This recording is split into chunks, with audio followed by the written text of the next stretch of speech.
You are listening to the Effective Statistician Podcast, the weekly podcast with Alexander Schacht and Benjamin Pieske, designed to help you reach your potential, lead great science, and serve patients without becoming overwhelmed by work. Today, we are talking about the future of safety analysis, interactivity, visualizations, and the FDA, an interview with Wei Wen.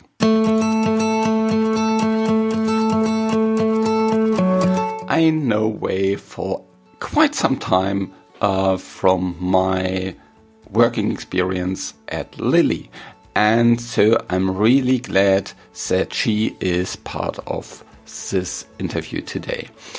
Also, safety is a really interesting topic, especially in combination with all the visualization opportunities that we have now. If you are interested in visualization, I would also strongly recommend you head over to the PSI Special Interest Group on Visualization, the VisSig, where you will find lots of additional content on visualization. And there's also a monthly interactive challenge there that you can participate in called Wonderful Wednesday. So check out this really nice resource as well. If you like this podcast and learn from it, tell your colleagues about it. They may learn from it as well, especially today with this safety analysis topic, which really everybody can benefit from.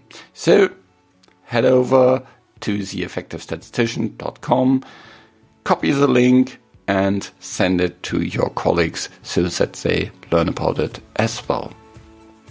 I'm producing this podcast in association with PSI, a community dedicated to leading and promoting the use of statistics within the healthcare industry for the benefit of patients. Join PSI today to further develop your statistical capabilities with access to the video-on-demand content library, where we also have all the Wonderful Wednesday webinar recordings that I talked about earlier, free registration to all PSI webinars, and much more. Visit the PSI website at psiweb.org to learn more about PSI activities and become a PSI member today. Welcome to another episode of The Effective Statistician, and today I'm with a former colleague from mine. Hi, how are you doing? I'm doing good. How are you, Alex? Very good. So before we dive into this really interesting topic, because I think safety analysis, when I first entered the industry, was probably for me the most boring thing ever, because it was just the same for each of the different studies.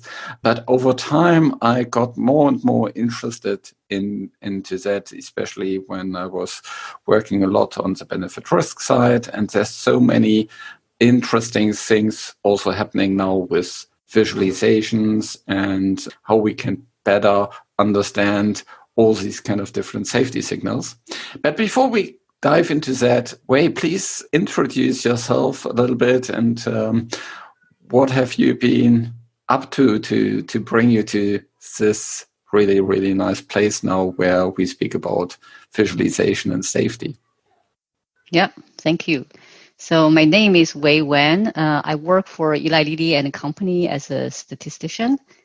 I've probably been in the industry for about 20 years now. Most of my time is focused on safety. About 10 years of my time is focused on safety. Probably in the past 6 years, I've been very interested in visual analytics, done a lot of work, and that's probably why Alex has invited me to this forum to speak for these topics.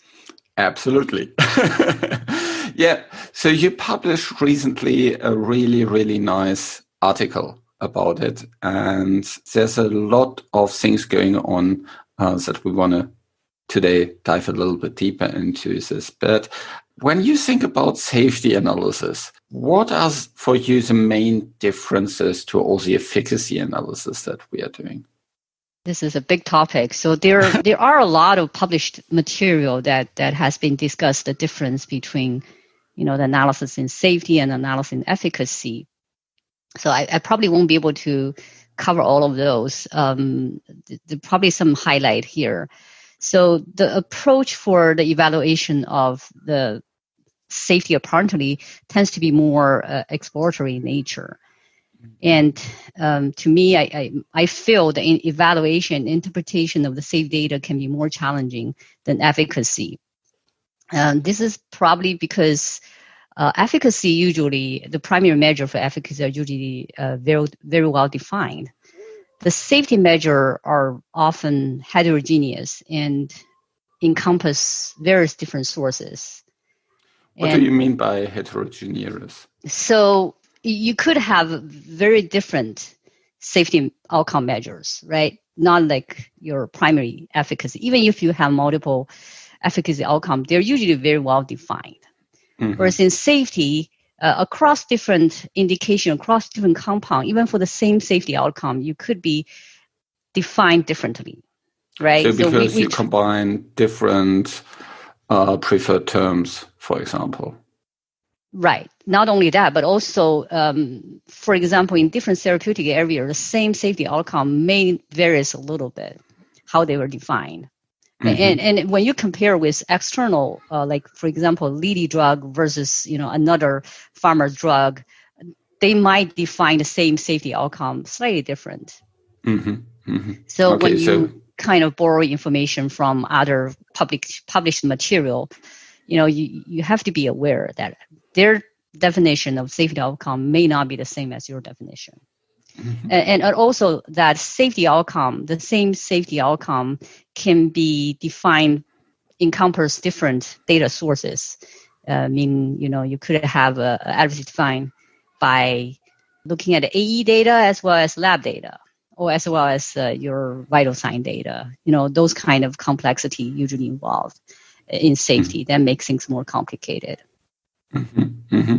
How about the populations that we are looking into? So for efficacy, that's right. I was going to bring into that. Yeah. So when we recruiting clinical trial, when we recruiting patient, we tend to recruiting low risk population, and this low risk population is a lot of them is considered for the patient safety. We don't want to make patient, recruiting patient that because we're studying the efficacy. We want to make sure that a patient's safety is not at risk. So a lot of times our data is limited to the specific population we recruited in a randomized clinical trial. What are kind of specific populations that we usually don't have so much in clinical trials? So for me, of course, pregnant women is very often an exclusion, or very often. Sometimes another common example is the liver function, right? So you don't want to have those patients who have already some condition, hepatic condition, and kidney condition, right? So these are pretty common that we exclude those patients, and for that matters that it's hard for us to understand patient with those kind of pre-existing condition, what their adverse event would be, or safety profile will be like. Mm-hmm. I think one really good, interesting aspect is this exploratory nature of safety, because I always kind of feel it's kind of the other way around, where for efficacy you have a fixed number of variables that you look into, and this is all kind of controlled from a alpha spending perspective and things like that, and you want to prove that there is actually a difference. For safety is basically the other way around. You want to understand what are the safety signals, and you want to make sure you don't miss anything. So kind of from a test perspective, it's kind of the opposite. And also, of course, multiplicity, you can't say, well, we haven't pre-specified this adverse event, so therefore, although there's a big difference, we ignore it. It's a complete different way of thinking of it, isn't it? You touch on a very important point. In efficacy, if we don't see quote unquote statistically significant result, usually that's the sign that our trial is not successful, right? But in safety, just because we're lacking of statistical significance, it's not a proof that our drug is safe, right? Quote unquote safe, right? So it's very difficult to say that we don't have a problem, right? If you see statistically significant separation, I mean, it's proven there's a difference, but it's very difficult to say there isn't any difference, right? Yeah. I think for me in safety, it becomes much more an estimation problem rather than a hypothesis testing problem. So you want to describe, isn't it? Yeah. There is a lot of a clinical judgment and also a sort of I don't know what to say, but you have to have a way to be able to integrate all the information that you got from the safety data to draw a conclusion, rather rely on whether my test is significant or not. Yeah. So which means the visual analytic and the visual review, or the interactive visual review, is becoming very important, to my view, to help the physician to make a scientific decision. Yeah.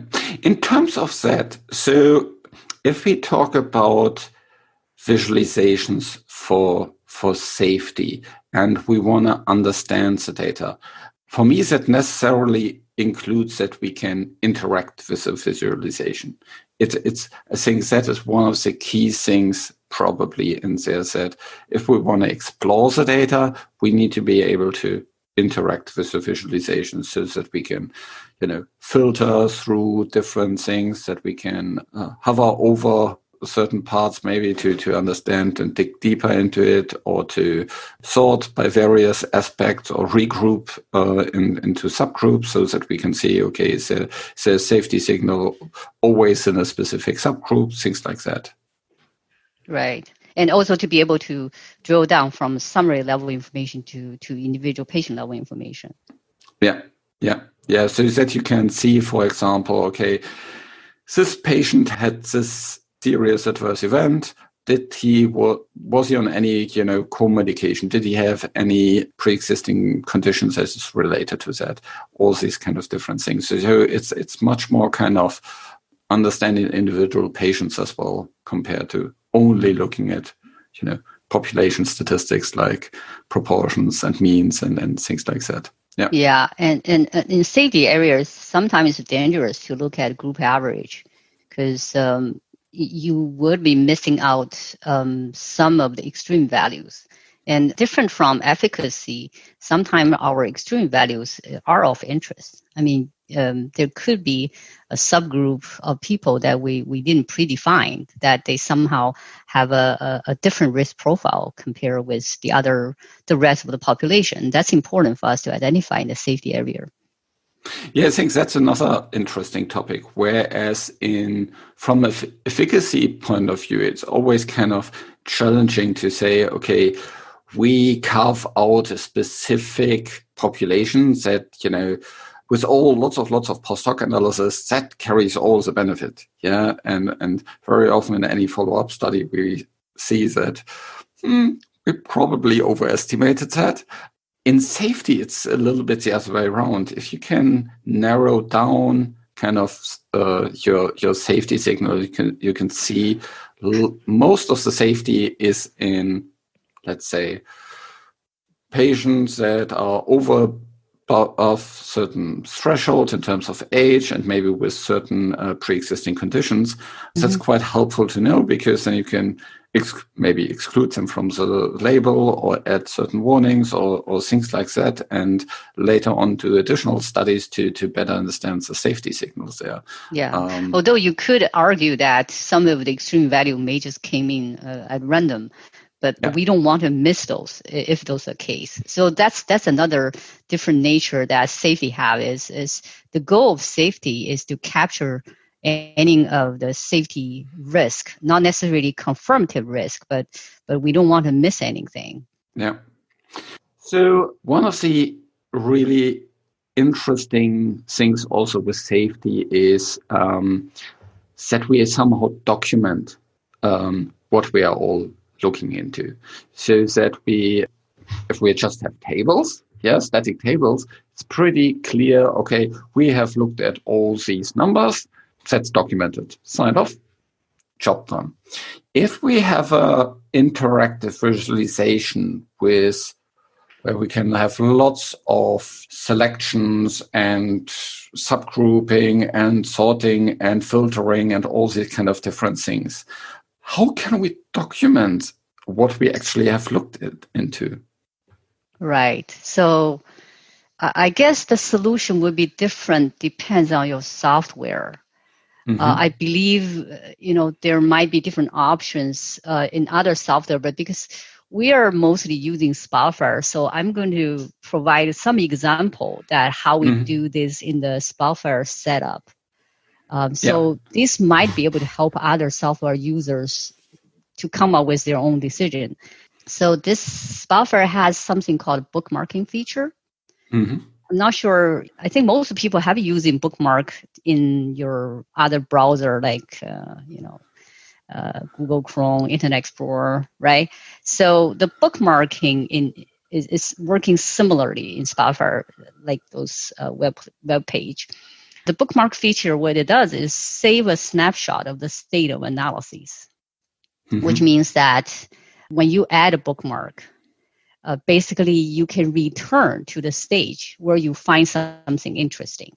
Either you filter out something or mark something, and the bookmark will bring you back to when you find something interesting. And this bookmark can be also saved with the document. So you basically can create a document where you have an overview of all the different bookmarks you have with the accompanying kind of results from it.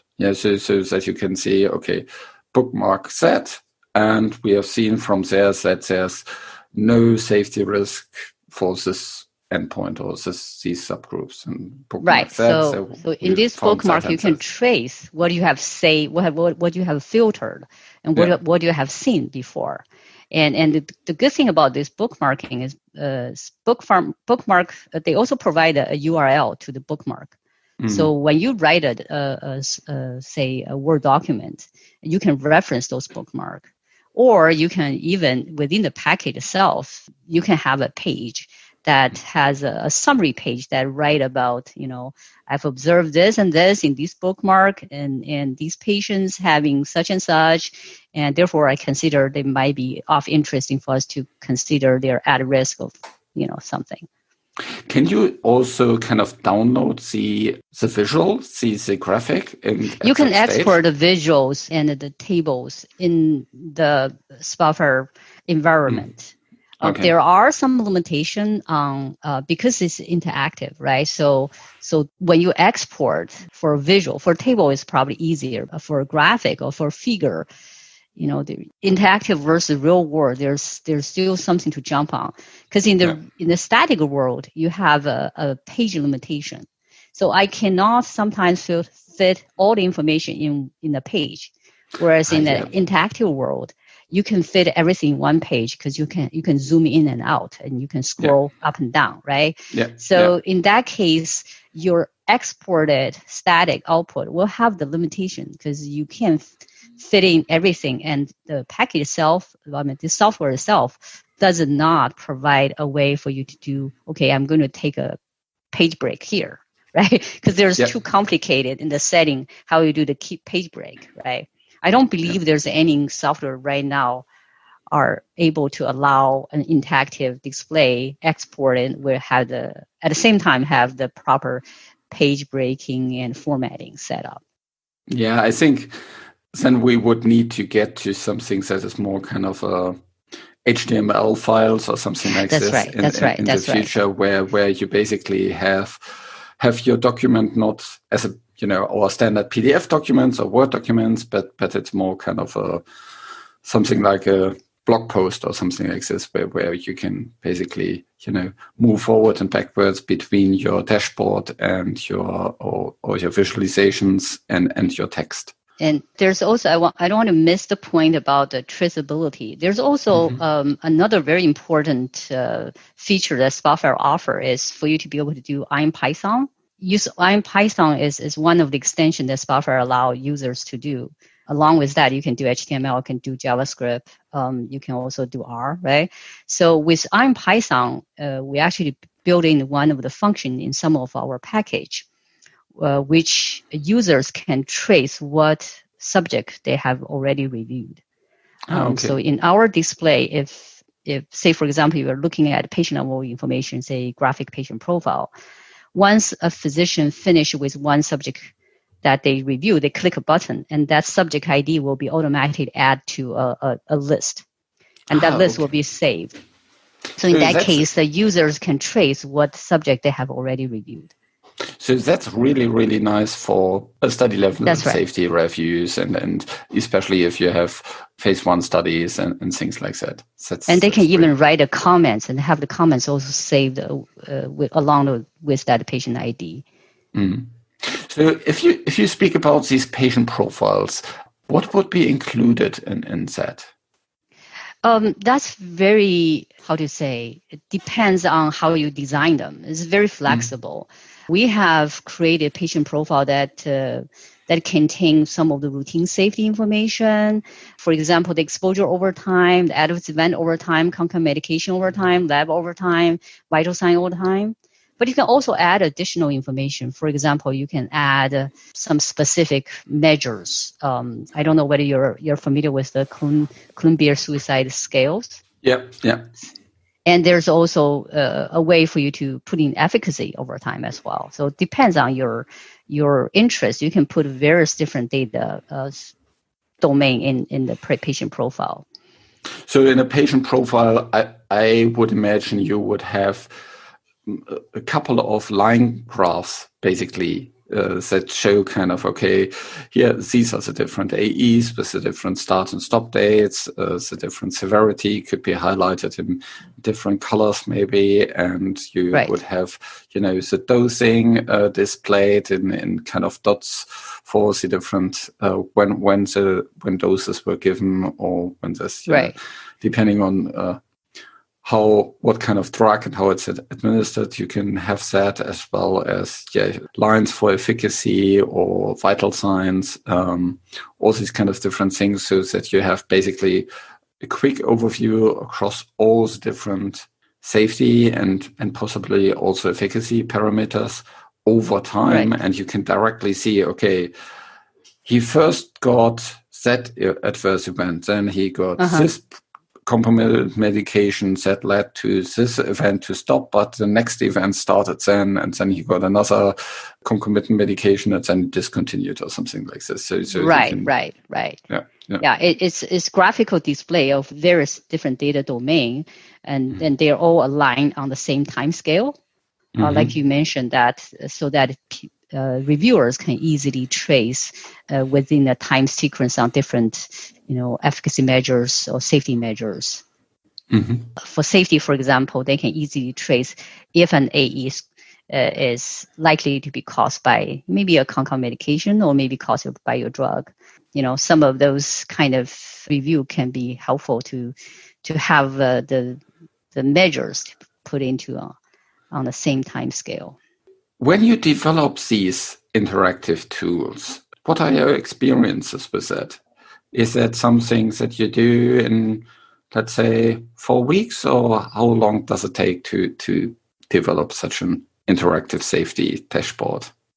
Depends on how complicated you want your visual package to be. We have some of the simpler visualization that we only provide graphic patient profile and some of the patient level listing, and physician can choose what they want to look at in the listing and to choose which patient they want to look at as regarding the graphic patient profile. That only takes about a day or two to put together. In Spotfire? Yes. In Spotfire. In Spotfire. And whereas there's some other more complicated package that we created for submission purpose, we have pretty much did all the routine safety review as well as the AESI topics, and that has not only cover most of the routine safety review, but also some of the more complicated, sophisticated analysis, such as logistic regression, some of the Kaplan-Meier survival analysis. Mm-hmm. And basically what that package was done was to allow the physician to review all the safety information they want to look at without the need to go outside to drag information. I think that package took us about 3 months to 4 months to put together, along with the validation. Okay, so that's quite a good range in terms of the easiest thing get done in a day and the most complex to get done in 3 to 4 months. That right. The 3 to 4 months that also include, that's not just the visual side. That also include us to have to learn to understand the database. You know, how the database, what variable to use, how you define certain outcome of interest, et cetera, et cetera. So given that, if you have done that, I mean, the visual side, it doesn't take that long. In terms of, if we think about this more kind of really complex approach, how did you get that started? You know, how does the first step look like? Do you look at the database and think about all the different visualizations you can come up with, or do you start with talking to the physician to understand what he wants to have? How is that progressing? I think the clinical need comes first. Okay. So it's to address what clinical needs are at first step.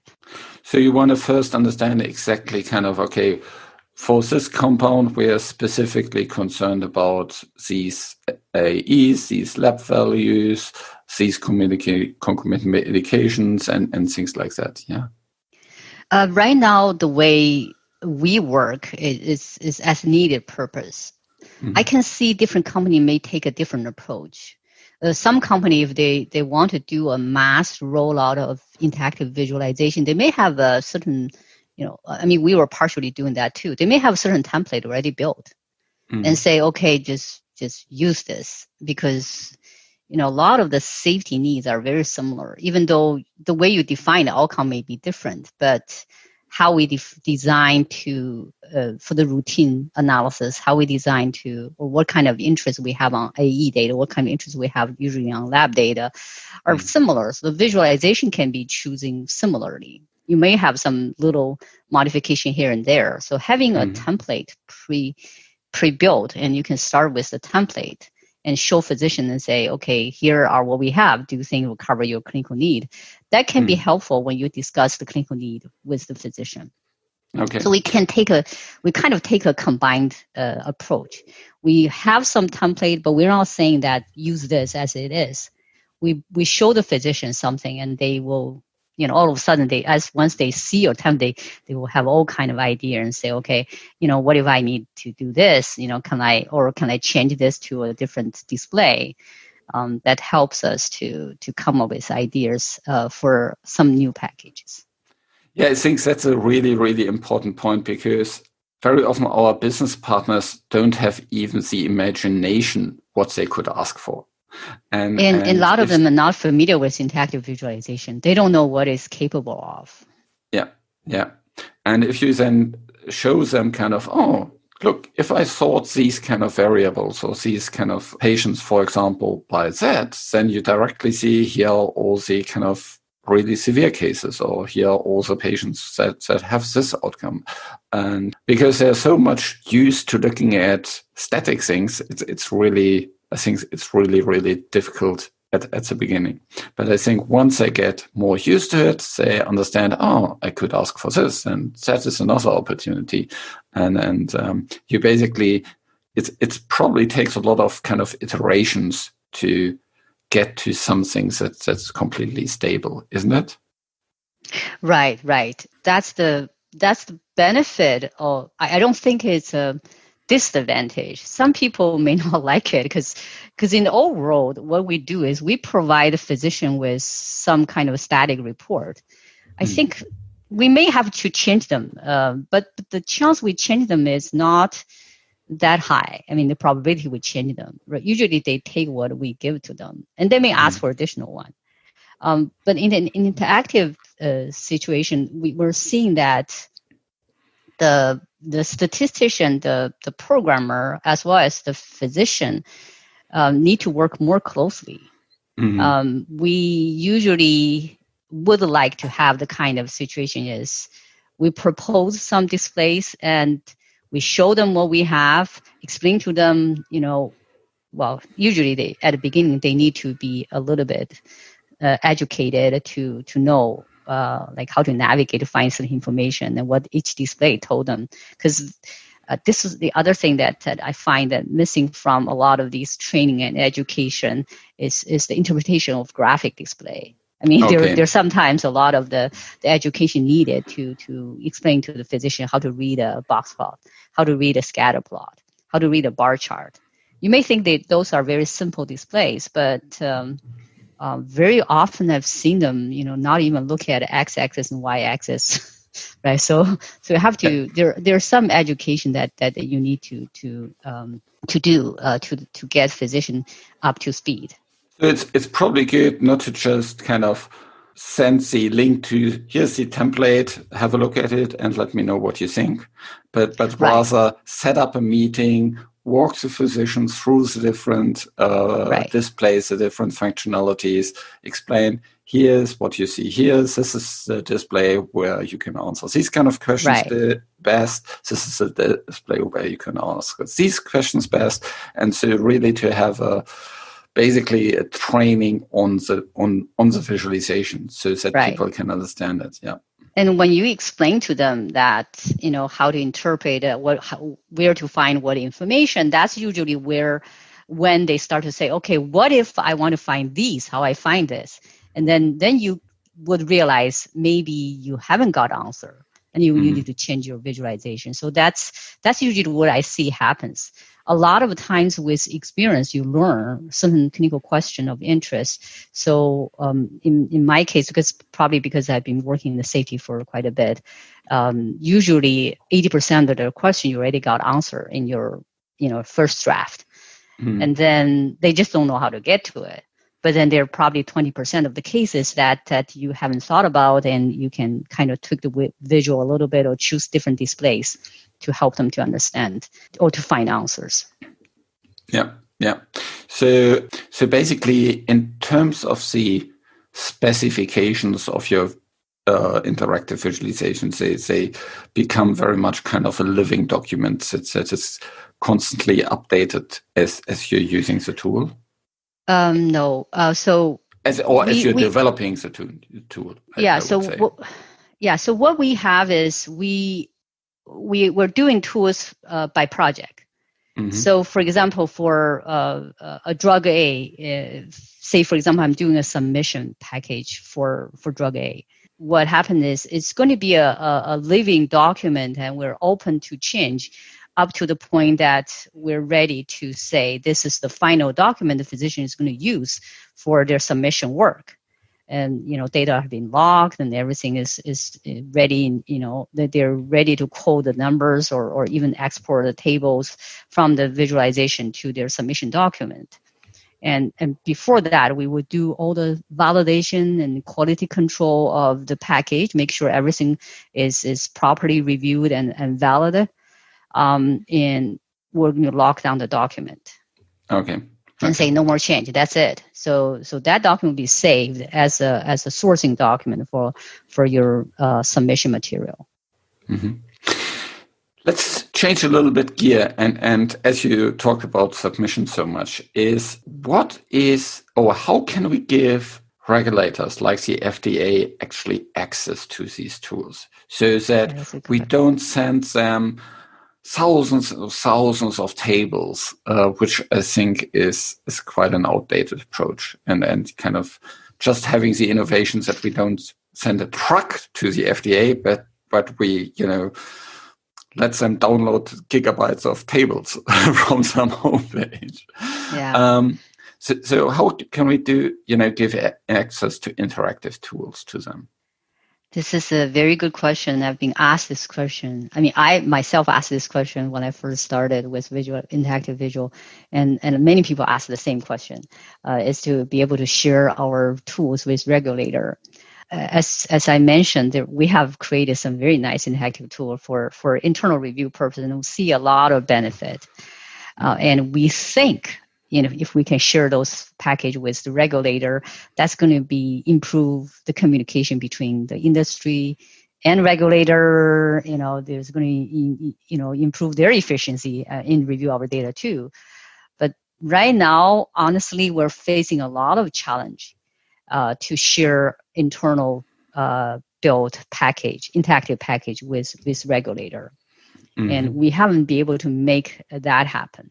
There are some effort that trying to share information broadly, not just with regulator, but externally, right? In general, I'm going to touch upon some of the effort that I'm aware of later. But right now, I want to focus on the challenge because people would ask why can't we, right?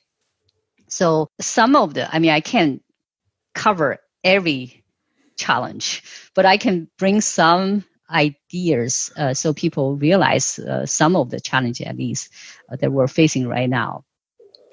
So imagine that we are using Spotfire, but another company may use, say, Shiny. Another company may use the Tableau package, right? So there are various different software for interactive display purpose. And usually this interactive visualization package is running on a company server. So for example, we have our Spotfire server.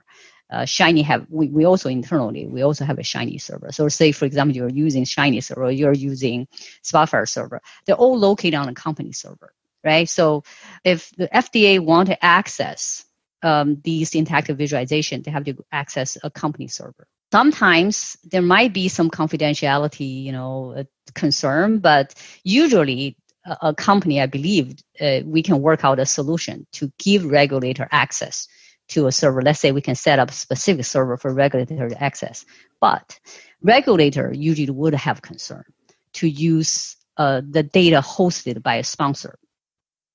So essentially, sponsor is hosting that data in our server. FDA would have concern. For example, they would say, okay, how long you're going to have that data available for us? What if you want to do something? Can you guarantee that, it's dangerous? I can see why it's dangerous for them to rely on the sponsor to say, okay, I'm in control of the data, right?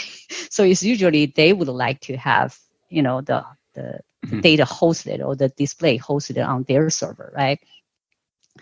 So alternatively, there's other alternatives. People would say, why don't you just send them the Spotfire file, just send them, right? We can do that. We can send the whole package to them as a file to FDA and say, we're using these package in the review.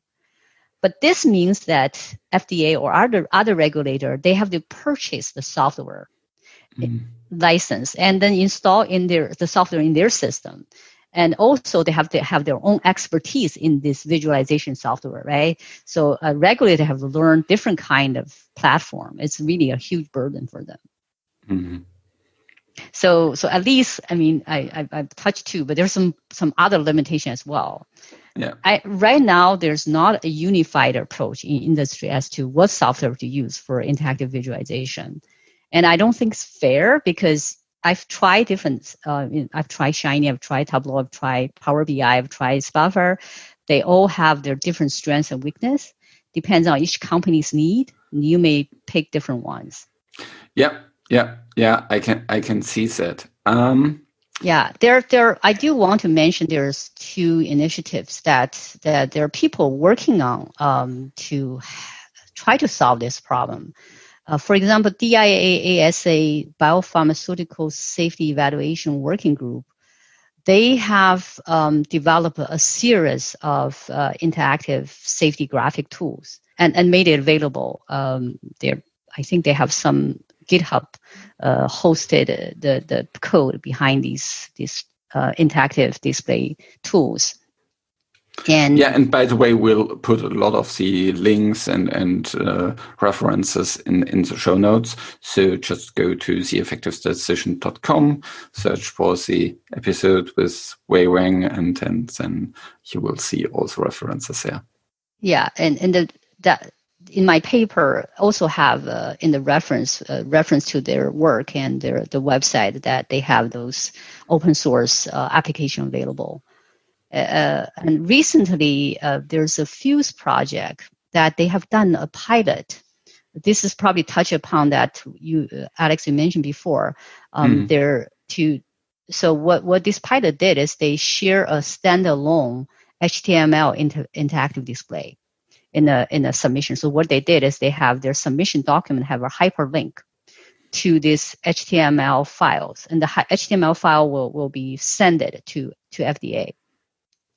So it's basically everything in a container packaged. Yes. And it's you just need a browser to basically open it. Right. So what they did is they can just, once the reviewer look at this HTML file, they can just hover over any of the data point and then see the pop-up show up. Yeah. And there's also drop down for them to choose so that the display will be updated based on the drop down. But I want to mention, because we didn't solve all this problem, there's limitation to these solutions. For example, in the pilot I'm talking about, they're only one display. They don't have like a full interactive package that we've used internally. You have covered multiple data domains, cover all the safety review needs, right? So have a lot of very powerful interactivities.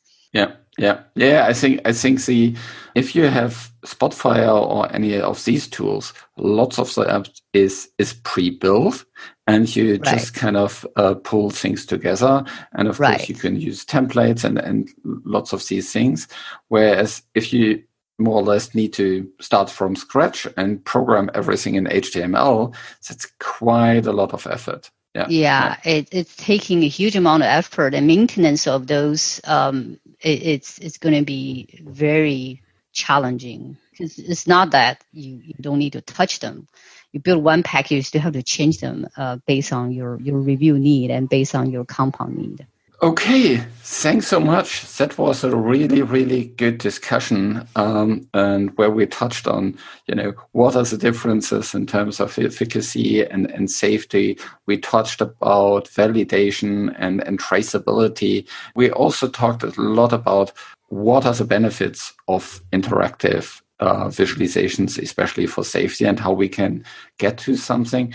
And lastly, a couple of interesting initiatives that help us to make that more accessible for regulators as well. Is there any kind of final recommendation that you have for the listener? I think you're probably going to put a link. There's a lot more discussion in the paper that you mentioned in the Biopharma Report 2020 winter issue. I believe it's open to public. Everybody should be able to access. I also have a recent publication in the Statistics in Biopharmaceutical Research, 2020 volume 00. And there's a paper on the similar topic with a more focus on safety review approach, the methodology, and there's a lot of example displays on how we build certain package. Okay, we'll put all of these links in the show notes. So thanks so much for the interview. It was great to touch base with you. It reminds me of my time at Lilly as well. Thanks so much. You're very welcome, and thank you for the opportunity to speak here. This show was created in association with PSI. Thanks to Rain, who helps with the show in the background, and thank you for listening. Please visit theeffectivestatistician.com to find the show notes, and you can directly use that link and send it to your colleagues. And there you will also learn much more about this podcast to boost your career as a statistician in the health sector. Like always, reach your potential, lead great science, and serve patients. Just be an effective statistician.